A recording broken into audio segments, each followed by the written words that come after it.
তোমরা কি রুই মাছের ফিশ ফ্রাই খেতে চাও?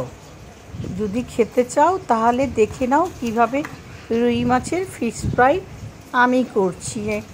তো সবাই তো একরকম করে না, তো বিভিন্ন রকমের হয় ফিশ ফ্রাই রুই মাছের। তো আমি কিভাবে করছি সেটা তোমরা দেখে নাও। কাঁচা লঙ্কা, আদা আর রসুন কয়েক টুকরো দিয়ে মিক্সিতে পেস্ট করলাম।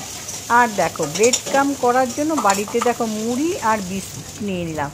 দেখো কি সুন্দর ব্রেড ক্রাম করে নিলাম। এইভাবে তোমরা আমি নতুন একটা ইউনিক পদ্ধতিতে ব্রেড ক্রাম দেখালাম। আর সরি দাঁড়াও, এইবার রুই মাছগুলোকে যে ভিনিগার দিয়ে ভিজিয়ে রেখেছিলাম ওটাকে তুলে নিলাম, জল আর একটু ভিনিগার।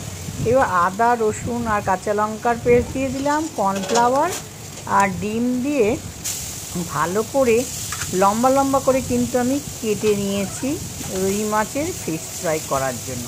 এটাকে শুকনো মাখিয়ে 10 মিনিট মাখিয়ে রেখে দেবো। দেওয়ার পরে দিয়ে দিলাম একটু গোলমরিচের গুঁড়ো। গোলমরিচের গুঁড়ো দিলে ফ্লেভার ভালো হয়। এইবার দেখো, ব্রেড ক্রাম, মুড়ি আর বিস্কুটের ব্রেড ক্রামে সবটাকে কোটিং করে নেব পার্ট বাই পার্ট, একটা একটা করে। তো কে কোথা থেকে দেখছো বন্ধুরা অবশ্যই কমেন্ট করো। ওয়েলকাম, সবাইকে সুস্বাগতম। আমার ব্রেড সবগুলো কোটিং করা হয়ে গেল, চলে এলাম। কড়াই বসিয়ে দিয়েছিলাম আগে থেকে, তেল গরম হয়ে গেছে। সাদা তেল, সর্ষের তেল, যে কোনোতে ভাজতে পারো তোমরা। এক এক করে আমি 5 পিস করে দিয়ে দিচ্ছি। তো এইভাবে তোমরা করতে পারো বন্ধুরা। একবার আমি এভাবে করি, তোমাদের যদি পছন্দ না হয় তাহলে কমেন্ট করে জানাবে। না হলে কী করে বুঝবো। দেখো, কড়া করে ভেজে নিলাম। দেখো, বিকেলবেলা চায়ের সাথে দারুণ সুন্দর লাগে। আমরা কিন্তু বাজারে গিয়ে